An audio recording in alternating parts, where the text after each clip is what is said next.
It's Saturday morning. The house is quiet. Your teenager's bedroom door has been closed for 10 hours now, and you're standing in the hallway wondering whether you should intervene. Every parenting article you've read says consistent sleep schedules matter. Every instinct says this can't be healthy. But what if the science is more complicated than the advice suggests? New research from the National Health and Nutrition Examination Survey has found something that might change how you think about those weekend sleep marathons. Teenagers who catch up on sleep during weekends show a 41% lower risk of depression compared to those who don't. That's not a small effect. This challenges something we've been told for years: that consistent sleep always trumps catch-up sleep. The reality appears more nuanced and more forgiving. Sleep hygiene recommendations have long emphasized one golden rule: go to bed and wake up at the same time every day, weekends included. No exceptions. The logic makes sense on paper. Irregular sleep disrupts your circadian rhythm, that internal clock governing when you feel alert and when you feel drowsy. Mess with that rhythm, the thinking goes, and you invite a cascade of problems: mood disruption, cognitive fog, metabolic issues. The solution seemed obvious: be consistent.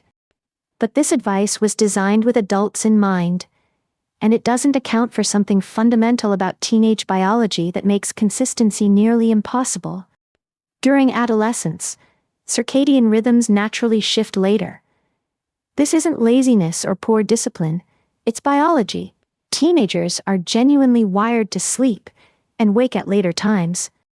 Melatonin, the hormone that signals sleepiness, releases later in adolescence than in adults or children.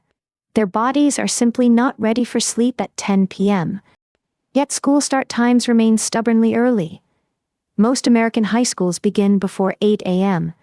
Some start as early as 7. The mismatch creates an impossible equation. Teens need 8 to 10 hours of sleep. They're biologically programmed to fall asleep around 11 p.m. or later. But the school bus comes at 6:30. The result is chronic weekday sleep deprivation that is structural, not behavioral. No amount of good intentions can solve the conflict between biology and the school bell. Researchers analyzed data from over 3,000 participants aged 16 to 24 who took part in the National Health and Nutrition Examination Survey between 2021 and 2023. This wasn't a small convenience sample. NANES is designed to be nationally representative, a snapshot of American health that researchers can generalize from with confidence. What they found was striking. Weekend catch-up sleep reduced the risk of depressive symptoms by 41% in this population of late adolescents and young adults. The researchers were careful in their methodology. They controlled for factors like socioeconomic status, physical activity, screen time, and existing health conditions. This is one of the first studies to examine weekend catch-up sleep among typical adolescents in the United States. Earlier research focused largely on teens in China and Korea. Why does this matter? Because sleep patterns, stress levels, and school structures differ between countries. What's true for students in Seoul may not apply to teens in Seattle. The American context includes unique pressures. Many teens juggle academic demands, social activities, extracurricular commitments, and increasingly, part-time jobs. College applications have become more competitive. Extracurriculars have intensified. The pressure to build a perfect resume starts earlier and demands more time than ever before. And then there's work. Nearly 30% of high school students are employed during the school year. Evening and weekend shifts eat into potential recovery time. Given all this, the researchers wanted to know: when teens can't achieve perfect sleep consistency, does catching up on weekends offer any real protection? The answer appears to be yes. Young people who made up for lost weekday sleep showed a significantly lower risk of depression compared to those who didn't catch up. This doesn't mean weekend sleep-ins are better than consistent, adequate sleep. The researchers are clear: regular, sufficient sleep remains the gold standard. But here's the crucial insight.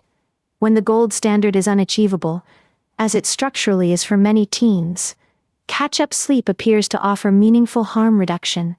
Think of it like this. We tell people not to smoke. But for those who can't quit, we don't throw up our hands. We offer nicotine patches. Harm reduction has value. The biological mechanism likely involves sleep's role in emotional regulation. During sleep, the brain processes emotional experiences and restores the systems that govern mood.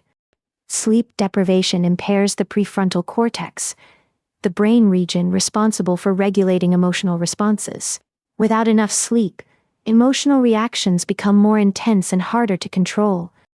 The amygdala, which processes threats and generates fear and anxiety responses, becomes hyperactive when we're sleep deprived. Small problems feel catastrophic. Setbacks feel permanent.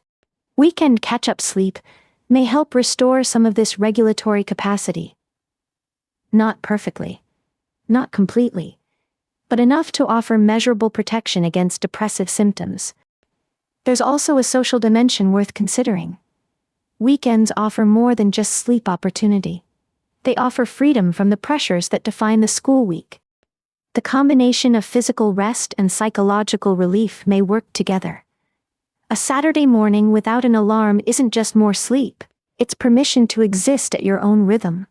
Critics of this research raise valid concerns. Does promoting catch-up sleep inadvertently justify poor weeknight sleep habits? Could it reduce pressure for systemic changes like later school starts? These are reasonable worries. The researchers themselves advocate for structural solutions. Later school start times would address the root problem rather than patching symptoms. The American Academy of Pediatrics has recommended that middle and high schools start no earlier than 8:30 a.m. Most districts haven't implemented this guidance. California became the first state to mandate later start times in 2019, with implementation beginning in 2022. Early evidence suggests improvements in attendance, grades, and reported well-being. But policy change is slow. For the millions of teens currently navigating early school starts, waiting for systemic reform isn't a viable mental health strategy. This is where the catch-up sleep finding matters most. It offers an immediate, accessible intervention while we work toward better structural solutions. Another concern. Some teenagers might use this research to justify staying up even later on weeknights. If I can just catch up Saturday, why not watch one more episode? The research doesn't support this interpretation. Catch-up sleep helps recover from unavoidable sleep debt. It's not a license to deliberately create more debt. Think of it as a parachute. You're glad it exists when the plane is going down. That doesn't mean you should jump out of planes for fun. There's also an important distinction between catching up and banking sleep. You can recover from sleep debt by sleeping more later. You cannot stockpile sleep for future deprivation. Some students try to sleep extra before exam week, hoping to bank hours against upcoming all-nighters. The research suggests this strategy doesn't work. You can only repay debt, not prepay. So what does this mean for families navigating the daily reality of teenage sleep? First, consider reframing how you think about those weekend sleep marathons. A teenager sleeping until noon on Saturday may not be lazy or undisciplined. They may be doing important biological maintenance work, recovering capacity for emotional regulation. This doesn't mean abandoning all structure. Sleeping until 4 p.m. every weekend creates its own problems, including difficulty falling asleep Sunday night. But if your teenager's weekday schedule forces 5 or 6 hours of sleep, letting them recover to 8 or 9 hours on weekends may be protective rather than problematic. For parents, this might mean rethinking battles over weekend wake times. Choose your conflicts carefully. That extra sleep may be serving a function you can't see. For teenagers themselves, understand that weekend catch-up isn't permission to sacrifice weeknight sleep. It's a safety net, not a strategy. Use it for recovery, not recreation. If you're accumulating significant sleep debt every week, Something in the equation needs to change. Can any commitments be reduced? Can bedtime routines improve? Screen time before bed deserves particular attention. Blue light from phones and laptops suppresses melatonin, making an already late biological clock even later. Consider advocating for later school start times in your community. Individual sleep hygiene can only do so much against biological and institutional constraints. Systemic change helps everyone. For those supporting teens with depression or depression risk, recognize that sleep is both a symptom and a cause. Depression disrupts sleep, and poor sleep worsens depression.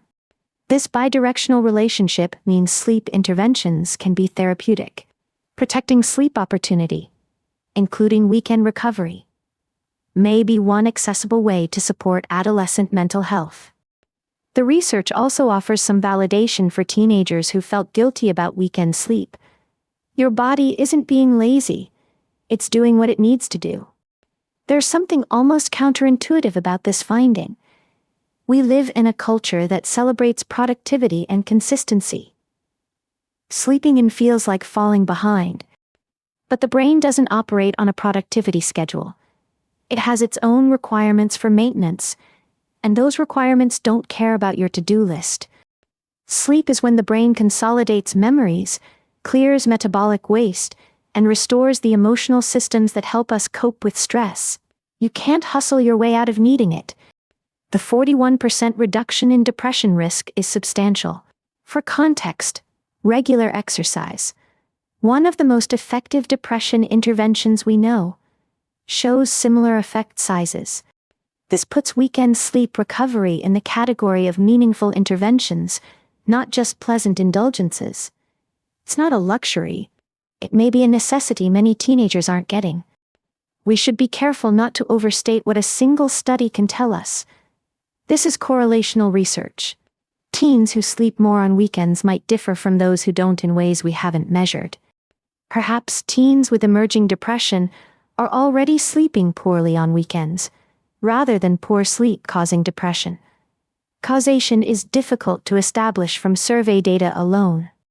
Future research will need to address these questions with longitudinal designs and perhaps experimental interventions. But the current findings are strong enough to take seriously. So the next time you stand in that hallway on Saturday morning, wondering whether to wake your teenager, consider what the science is beginning to show us. Those extra hours of weekend sleep may not be a problem to solve. They may be a solution your teenager has already found, their body's attempt to protect a brain under pressure. Perfect consistency remains the ideal. But when life makes that impossible, catching up beats running empty.